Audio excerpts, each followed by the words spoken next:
Bismillahirrahmanirrahim. Assalamualaikum warahmatullahi wabarakatuh.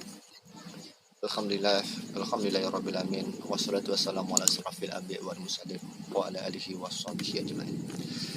Segala puji bagi Allah yang telah memberikan rahmat dan nikmat kepada kita dan memberikan kesehatan kita. Mudah-mudahan kita masih dalam lindungan Allah Subhanahu wa taala. Amin ya rabbal alamin. Yang kami hormati kepada dosen pembimbing dan yang kami hormati kepada teman-teman sekalian. Kami dari kelompok 5 ingin mempresentasikan PowerPoint kami mengenai tentang struktur sosial dan hukum. Nah, di sini saya sendiri berusaha untuk menjelaskan kepada teman-teman apa istilah struktur sosial dan hukum itu. Sebelum kita mengenal hubungan antara struktur sosial, alangkah baiknya kita memahami struktur sosial itu terlebih dahulu. Okay. Struktur sosial itu berasal dari bahasa Latin, yaitu strukture, yang berarti susunan atau yang dipahami secara kerangka atau secara umumnya dapat dipahami kerangka. Nah, itulah secara bahasa struktur sosial. Sedangkan menurut para ahli mendefinisikan struktur sosial itu seperti Georgi Smell. Beliau mendefinisikan struktur sosial adalah sekumpulan individu serta pola perilakunya. Sedangkan Telkom Person mendefinisikan struktur sosial adalah keterkaitan antara manusia. Nah, itulah di antara para ahli mendefinisikan struktur sosial. Nah, jadi struktur sosial ini dipahami sebagai bangunan sosial. Jadi bangunan sosial yang terdiri dari unsur pembentuk masyarakat. Yang unsur-unsur ini saling berhubungan dari satu dengan yang lain secara fungsional. Apabila unsur ini terjadi perubahan, maka unsur yang lain akan mendapatkan perubahan juga. Nah, yang unsur-unsur masyarakat ini, pembentuk masyarakat terdiri dari satu tempat tinggal, lingkungan, kedudukan, atau norma, ataupun yang lain. Nah, itulah struktur sosial tadi. Tiap unsur itu memiliki berhubungan dari satu dengan yang lain secara fungsional. Apabila unsur ini terjadi perubahan, maka unsur yang lain akan mendapatkan perubahan juga. Nah, yang unsur-unsur masyarakat ini, pembentuk masyarakat terdiri dari satu tempat tinggal, lingkungan, kedudukan, atau norma, ataupun yang lain. Nah, itulah struktur sosial tadi. Tiap unsur itu memiliki sistem atau pola hubungan yang menjadi roh dari struktur sosial. Nah, itulah yang roh dari struktur sosial. Yang struktur sosial itu adalah hubungan antara individu dengan individu yang menghasilkan pola-pola hubungan yang ada dalam status dan peran masing-masing. Terus hubungan antara individu dan kelompok yang menghasilkan proses sosial. Terus hubungan manusia dengan lingkungan yang menghasilkan kebudayaan. Jadi supaya kita mudah memahaminya, struktur sosial itu kita ibaratkan seperti bangunan 3 lantai. Setiap bangunan itu memiliki atap. Yang atap ini kita ibaratkan seperti budaya. Yang atap ini bukan berarti hanya di atas saja, tapi memiliki di lantai 1, lantai 2, lantai 3 itu memiliki atap. Jadi atap ini adalah saling berhubungan atau hubungan sosial, yaitu terjadi hubungan sosial individu dengan individu tadi, atau individu dengan kelompok, atau kelompok dengan kelompok, yang menjadikan bangunan itu kokoh. Nah, itulah. Jadi yang sedangkan jendela dan pintu tadi kita umpamakan seperti norma. seperti norma. Dalam setiap bangunan itu memiliki ruangan. Kita ingin ke ruangan sebelah atau ruangan selanjutnya, ruangan yang sebelahnya itu memiliki jendela dan pintu. Walaupun jendela itu lebih dekat daripada pintu, tapi kita tetap melalui dari pintu. Kenapa tidak dari jendela? Karena itu tidak lazim. Sepertilah gambaran norma itu sendiri. Mungkin itu yang dapat kami sampaikan yang berkaitan tentang struktur sosial. Selanjutnya akan kami sarankan kepada teman kami. Di sini saya akan menjelaskan tentang kaidah-kaidah sosial. Kaidah-kaidah sosial ada 4. Yang pertama ada kaidah kesusilaan, yang kedua ada kaidah kesopanan, yang ketiga ada kaidah agama, dan keempat ada kaidah hukum. Nah, di sini saya akan menjelaskan satu persatu dari kaidah tersebut. Sebelum saya menjelaskan kaidah-kaidah yang 4 tadi, saya akan mengemukakan penelitian dari ahli yang bernama Susanto. Beliau mengatakan bahwa norma yang ada di masyarakat sekarang sudah mulai menurun, baik norma terhadap norma kesopanannya, norma agamanya, norma hukumnya, dan norma kesuselaannya. Di dalam penelitian ini dapat kita simpulkan bahwa di tengah masyarakat tidak ada lagi yang namanya kaidah-kaidah yang 4 itu, seperti kaidah kesusilaan, kaidah agama, kaidah kesopanan, dan kaidah hukum. Nah, saat kita mempelajari kaidah sosial ini, kita akan tahu dan akan memberitahu kepada masyarakat bahwa sangat penting dalam kaidah sosial ini. Jadi manfaat juga kita mempelajari sosiologi hukum. Di dalam sosiologi hukum ada kaidah sosialnya, maka dari situ kita akan mengambil pelajaran-pelajarannya. Nah, sebelum kita masuk yang keempat itu, kita harus tahu kaidah hukum itu apa. Nah, kaidah hukum adalah peraturan-peraturan yang dibuat oleh aparat negara atau penguasa negara untuk diberlakukan kepada masyarakat. Seperti presiden memberikan peraturan-peraturan dan masyarakat atau rakyat yang menjalankan peraturan tersebut.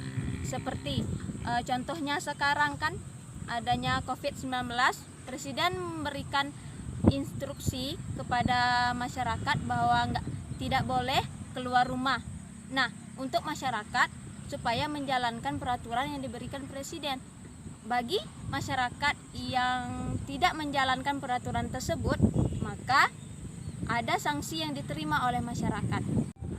Nah, yang pertama saya akan menjelaskan tentang kaidah kesusilaan. Menurut Sudikno Mertukusumo, kaidah kesusilaan itu adalah kaidah yang datangnya dari pribadinya sendiri yang berhubungan dengan masyarakat. Di sini dapat disimpulkan bahwa untuk mengetahui isi hati seseorang, yang tahu hanya pribadi dia sendiri dan Tuhannya yang tahu. Contohnya kita ambil sebagai kasus korupsi. Seseorang tidak akan korupsi kecuali dari dalam hatinya sendiri, tidak menyangkut terhadap dosa yang dia perbuat. Misalnya, kalau dia korupsi, dia akan merasa bersalah, akan merasa tidak enak terhadap diri dia sendiri. Nah, itu yang namanya kaidah kesusilaan. Nah, saya akan memasuki kaidah sosial yang kedua, yaitu kaidah agama. Kaidah agama adalah kaidah-kaidah yang diatur oleh agamanya sendiri atau kepercayaan-kepercayaan dari diri seseorang. Nah, saya mengambil contoh dari agama Islam, seperti misalnya dia mencuri. Di dalam segi kaidah sosial dia itu salah, dan di dalam segi agama dia juga salah, dan berlakunya hukum dia meyakini bahwa berlakunya hukum terdapat di dunia dan di akhirat. Seperti di dunia dia akan masuk penjara atau mendapat sanksi dari seseorang, yang kalau di akhirat dia akan mendapat hukuman dari Allah Subhanahu wa taala. Selanjutnya saya akan menjelaskan tentang kaidah sosial yang ketiga. Yang ketiga itu adalah kaidah kesopanan. Kaidah kesopanan adalah kaidah yang berasal dari peraturan-peraturan yang berlaku dalam masyarakat. Nah, Jika masyarakat tersebut melanggar peraturan tersebut, maka masyarakat akan mendapat celaan atau hinaan atau cacian. Contohnya seperti koruptor. Nah, misalnya ada seseorang koruptor yang telah melakukan sesuatu kejahatan atau korupsi, maka dia akan mendapatkan hinaan, celaan atau cemoohan dari masyarakat lain gitu. Nah, kalau di negara lain tidak ada lagi cemoohan, hinaan dari masyarakat, malahan mereka langsung mengeksekusi dari koruptor tersebut. Jadi terdapat perbedaan dalam kaidah kesopanan dalam suatu masyarakat. Untuk contoh yang kedua, misalnya di Kerinci. Kalau di Kerinci, seorang perempuan yang keluar lewat dari jam 9 malam, maka dia akan dicap oleh tetangga, oleh masyarakat sekitar sebagai wanita yang tidak baik. Sedangkan di kota-kota besar tidak ada masalah untuk seorang wanita yang keluar malam-malam di atas jam 9. Nah, itulah perbedaan dalam kaidah kesopanan, dan di situ juga terdapat suatu pelajaran yang penting bahwa kaidah kesopanan itu harus melekat dalam diri seorang masyarakat atau seorang individu. Selanjutnya saya akan menjelaskan poin yang keempat dari kaidah sosial, yaitu poin yang keempat adalah kaidah hukum. Kaidah hukum adalah kaidah yang berdasarkan karakteristik yang berbeda dari kaidah sosial. Karakteristik dari kaidah hukum ini ada 5. Yang pertama,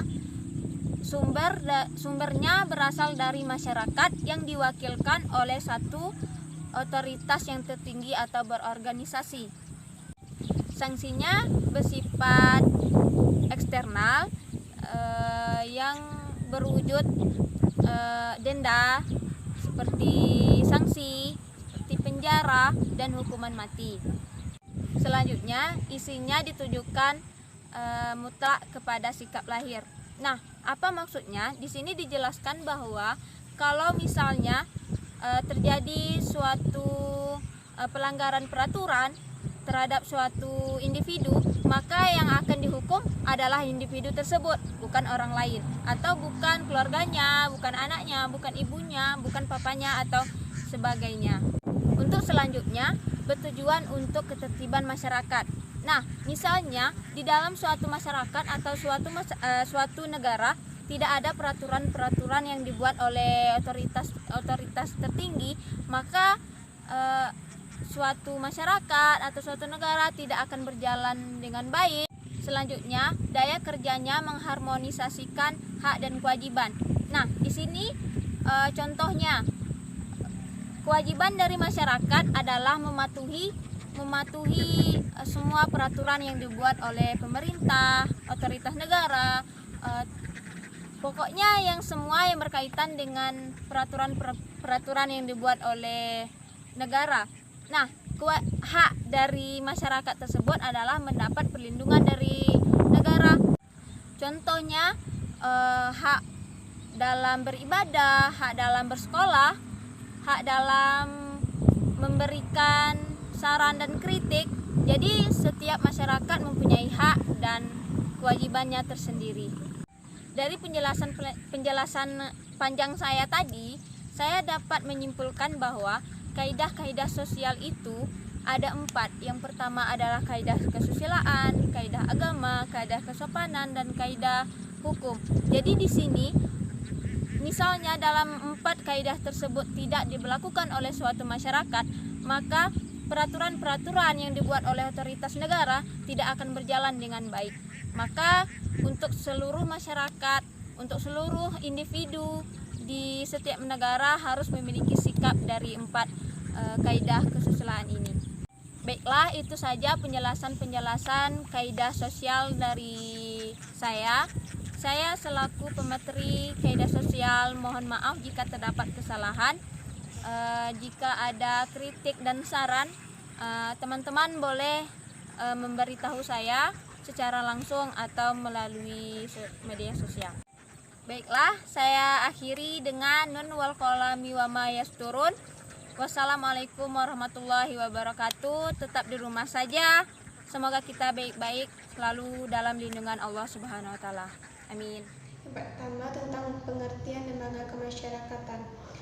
Lembaga kemasyarakatan adalah salah satu lembaga yang mengatur tentang tata cara atau prosedur dalam melakukan hubungan antar manusia dalam menjalani kehidupan bermasyarakat dengan tujuan untuk mendapatkan keteraturan hidup. Selanjutnya yaitu tipe-tipe lembaga kemasyarakatan.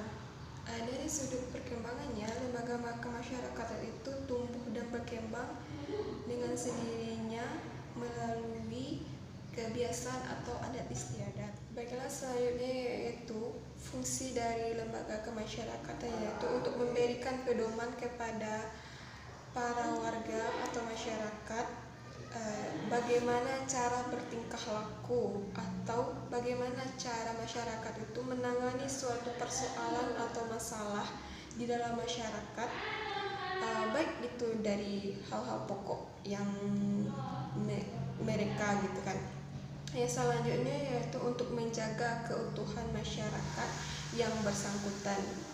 Yang ketiga yaitu memberikan pegangan kepada masyarakat untuk mengadakan pengendalian sosial atau social control. Baiklah, selanjutnya yaitu ciri-ciri lembaga kemasyarakatan. Yang pertama, organisasi pola-pola pemikiran dan pola-pola perilaku yang terwujud melalui aktivitas kemasyarakatan dan hasil-hasilnya. Lembaga kemasyarakatan terdiri dari adat istiadat, tata kelakuan,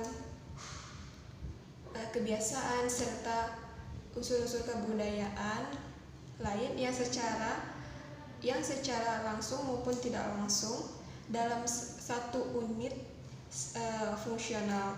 Yang kedua yaitu tingkatan kekekalan merupakan ciri-ciri suatu lembaga kemasyarakatan.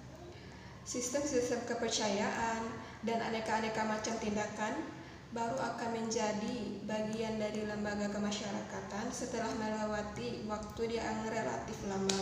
Yang ketiga yaitu lembaga kemasyarakatan mempunyai satu atau beberapa tujuan tertentu, yaitu maksudnya lembaga masyarakat itu dibentuk untuk meraih suatu tujuan atau maksud tertentu. Yang keempat yaitu lembaga kemasyarakatan mempunyai alat-alat yang dipergunakan untuk mencapai tujuan lembaga yang bersangkutan seperti bangunan, peralatan, dan sebagainya.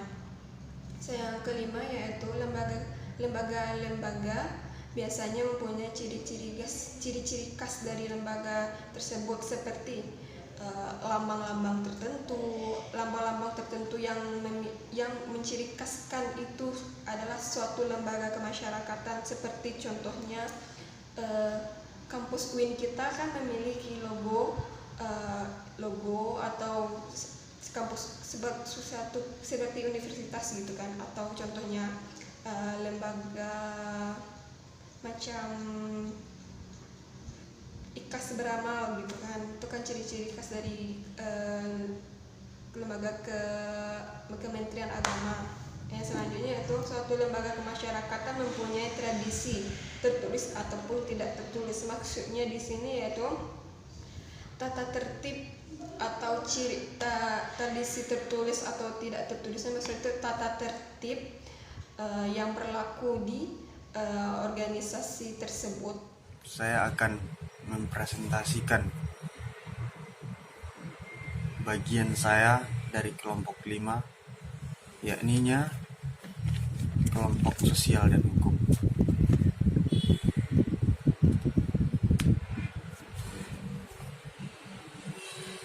Menurut pendapat Aristoteles bahwa manusia itu adalah zon politikon, yang mana garis politik. Di dalam hidupnya, manusia akan selalu membutuhkan bantuan dari orang lain dalam memenuhi kebutuhannya, kebutuhan hidupnya, dan kebutuhan yang lain-lainnya. Hal ini dapat dilihat dari interaksi sesama manusia, reaksi Reaksi ini menimbulkan keinginan untuk menjadi satu dengan masyarakat sekelilingnya, sehingga terjadilah kelompok sosial atau social group. Interaksi manusia berlaku timbal balik, yang artinya saling mempengaruhi satu sama lain. Suatu kelompok sosial harus memiliki syarat. Syarat yang pertama yaitu setiap anggota kelompok harus sadar bahwa dia merupakan bagian dari kelompok tersebut. Yang kedua, hubungan timbal balik antara negara satu dengan yang lainnya. Yang ketiga, ada beberapa faktor yang dimiliki masyarakat atau warga kelompok, sehingga hubungan warga menjadi semakin erat. Faktor yang pertama yaitu nasib yang sama, yang kedua kepentingan yang sama, yang ketiga tujuan yang sama, dan ideologi politik yang sama. Yang keempat, adanya struktur kelompok, yang mana dibedakan antara ketua, wakil, dan sebagainya. Yang kelima, ada perangkat kaedah-kaedah dalam suatu kelompok. Yang keenam, menghasilkan sistem tertentu. Dapat disimpulkan betapa pentingnya kelompok sosial usaha mengenal sistem hukum. Demikian dari saya. Syukron. Assalamualaikum warahmatullahi wabarakatuh.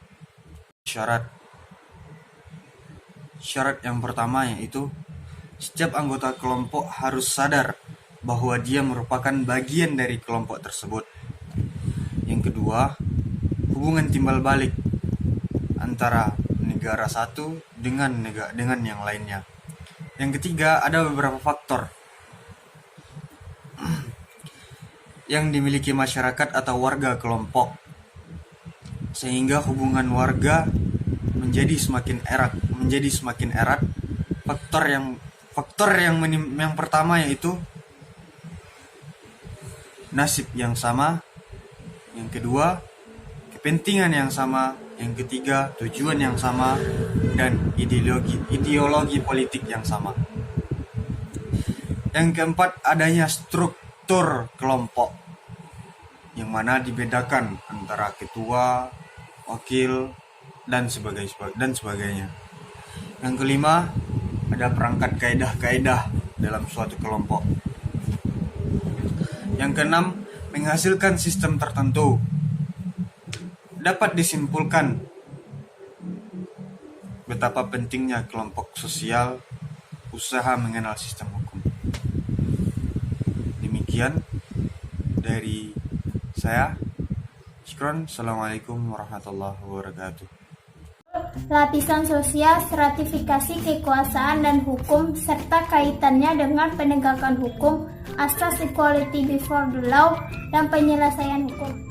Baiklah teman-teman, di sini saya berkesempatan untuk menjelaskan poin yang kelima, yaitu tentang lapisan sosial, stratifikasi kekuasaan dan hukum, serta kaitannya dengan penegakan. Ada sistem berlapis-lapis dalam masyarakat, karena gejala tersebut sekaligus memecahkan persoalan yang dihadapi oleh masyarakat, yaitu menempatkan warga-warganya pada tempat-tempat yang tersedia dalam struktur sosial dan mendorong mereka agar melakukan kewajiban yang sesuai dengan kedudukan serta perannya. Kekuasaan yaitu kemampuan untuk mempengaruhi pihak lain menurut kehendak yang ada di dalam pemegang kekuasaan.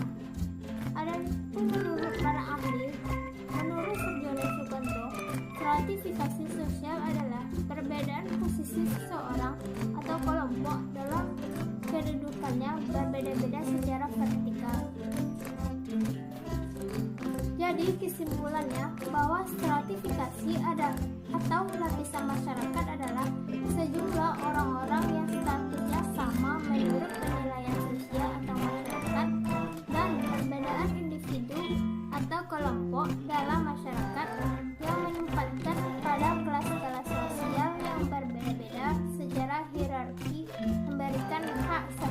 lapisan-lapisan sosial yaitu sistem berlapis-lapis dalam masyarakat yang disebut juga dengan social stratification, yaitu perbedaan masyarakat ke dalam kelas-kelas secara bertingkat.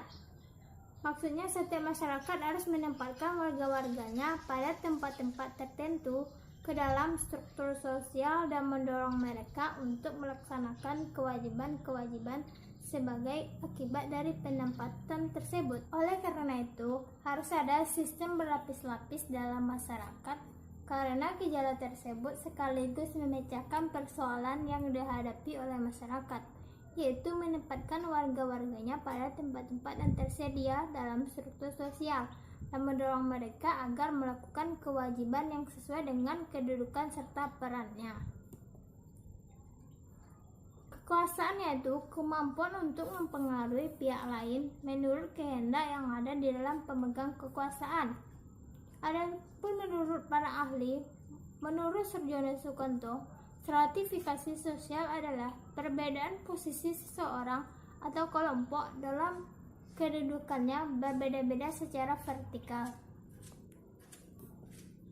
Jadi kesimpulannya bahwa stratifikasi atau lapisan masyarakat adalah sejumlah orang-orang yang statusnya sama menurut penilaian sosial atau masyarakat dan perbedaan individu atau kelompok dalam masyarakat yang menempatkan pada kelas-kelas sosial yang berbeda-beda secara hierarki, memberikan hak serta kewajiban berbeda-beda antara individu dan memberikan hak serta kewajiban yang berbeda-beda antara individu satu dengan yang lain. Adapun maksud asas equality before the law yaitu persamaan di hadapan hukum. Nah, dari poin tersebut ada namanya asas equality before the law yaitu persamaan di hadapan hukum. Contoh yang dapat saya ambil yaitu pada pasal 27 ayat 1 Undang-Undang Dasar 1945 yang berbunyi segala warga negara bersamaan kedudukannya di dalam hukum dan pemerintahan dan wajib menjunjung hukum dan pemerintahan itu dengan tidak ada kecualinya. Nah, pada pasal ini memberikan makna bahwa setiap warga negara tanpa harus melihat apakah dia penduduk asli atau bukan, berasal dari golongan terdidik atau rakyat jelata, golongan miskin, golongan menengah ke atas, harus dilayani sama di depan hukum.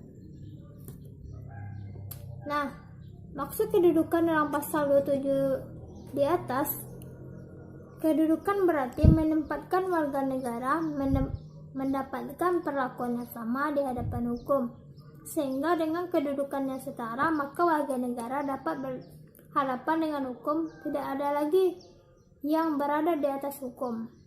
Nah, dalam pasal 27 D ayat 1 Undang-Undang Dasar 1945 juga dijelaskan secara tegas menyebutkan bahwa setiap orang berhak atas pengakuan, jaminan, perlindungan, dan kepastian hukum yang adil serta perlakuan yang sama di hadapan hukum.